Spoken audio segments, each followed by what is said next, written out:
You didn't stay because you were weak. You stayed because it felt like love. And the reason it felt like love is because they were very good at doing things that look exactly like love, but function completely differently. This is not about blaming yourself for being fooled.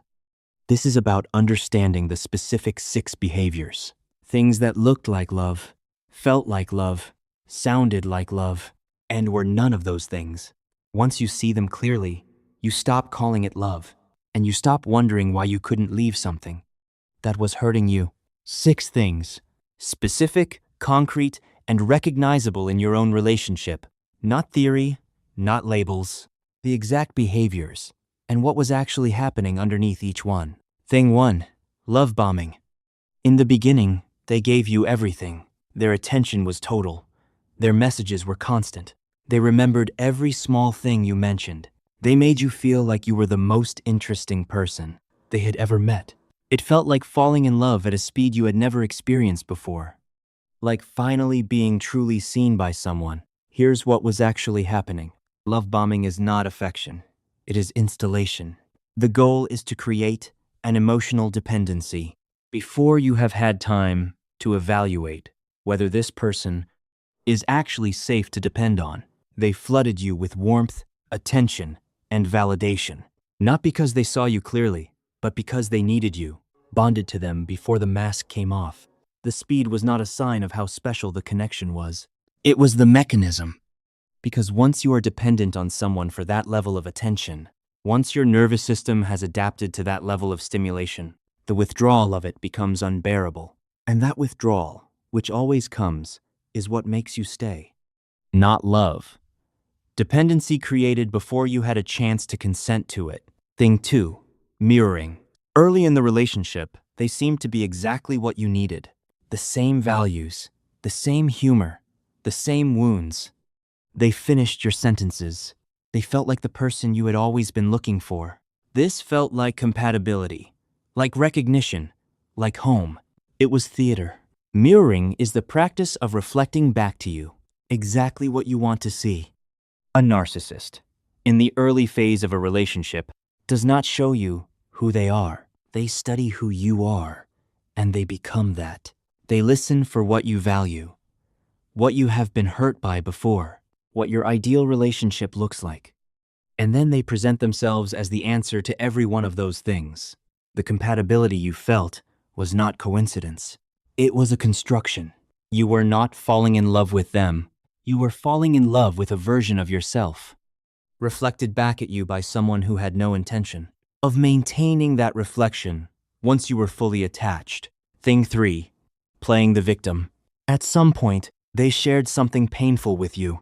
A difficult childhood, an ex who treated them terribly, people who never understood them, situations where they were wronged. And you, because you are the kind of person who listens, who cares, who wants to protect people you love, you stepped in. You wanted to be different from everyone who had hurt them. You wanted to show them what it felt like to be truly loved. This was not an accident. This was an invitation. A narcissist's vulnerability is not the same as yours. When you are vulnerable, you are opening yourself. When they are vulnerable, they are opening a door through which they can access your empathy. The stories of being wronged serve a purpose. They explain in advance why any future bad behavior is not their fault. They make you feel responsible for healing what they are carrying. They position you as the one person who finally sees them clearly. And once you have accepted that role, once your empathy has been recruited into the relationship, leaving starts to feel like abandoning someone who needs you. Not love. Leverage. Thing 4, jealousy as proof of love. They got jealous. Sometimes intensely. Sometimes in small ways that accumulated. Who were you with? Who was that person? Why were you laughing at their message? Why did you not answer? Why did you come home at that time? And initially, or at some point in the relationship, part of you interpreted this as proof that they cared deeply, that they were scared of losing you, that it meant something to them. Jealousy looks like love. It uses the same language. It produces the same urgency. But jealousy in a relationship with a narcissist is not about love. It is about ownership. The difference is this. Someone who loves you wants you to feel free. They trust you because their sense of self does not depend on your constant availability. Someone who controls you needs to know where you are at all times because your independence is a threat to their control. The jealousy was not evidence of how much you mattered. It was the beginning of the monitoring. The first sign that your autonomy was going to be managed, not love, a claim of ownership disguised as devotion. Thing 5. Grand gestures after cruelty. After something bad happened, after they said something cruel, disappeared, or did something that genuinely hurt you, they came back with something big. A gesture, an apology that felt real, a level of warmth that reminded you of the beginning. And part of you thought, this is who they really are. This is the person underneath the bad moments. They are trying. This is the most effective mechanism in the cycle, and it is the one that keeps most people inside it the longest. The grand gesture after cruelty is not remorse. It is a reset button. It exists to return you to a state of warmth and connection, so that the cycle can continue from the beginning. It is not designed to repair damage. It is designed to make you stop talking about the damage. The apology that comes with gestures, or tears, or promises, is perfectly calibrated to hit the exact emotional frequency that makes you want to believe. Because they know you. They know what you need to hear. They have studied what works on you.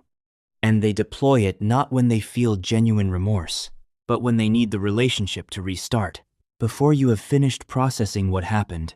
Not love. Maintenance of the cycle. Thing 6. Intense interest in your life. They remembered everything. The name of your childhood friend you mentioned once. The thing your mother said that hurt you years ago. The fear you shared in the 3rd week of the relationship that you had never told anyone before. This felt like being deeply known, like someone was paying attention to you in a way no one had ever done.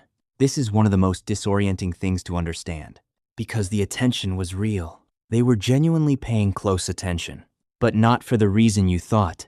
The information you gave them freely, your vulnerabilities, your fears, your history, was not being held as something sacred.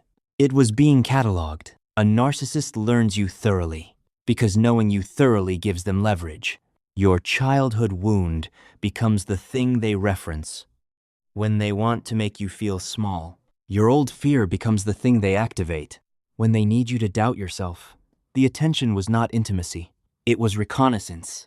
And the person who seemed to know you better than anyone used that knowledge to control you more precisely than anyone ever had. 6 things. Love bombing, not devotion. Installation of dependency. Mirroring, not compatibility.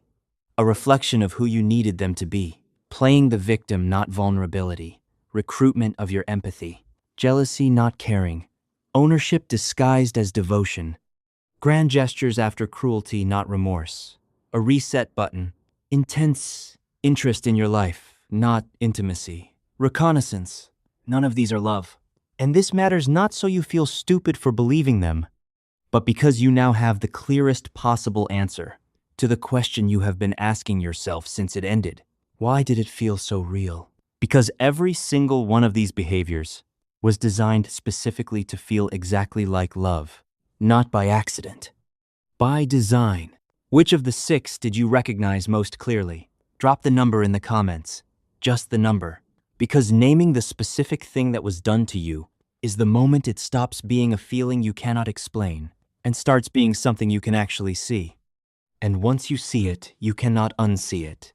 Subscribe to the mirror effect. The clearer you see, the freer you become.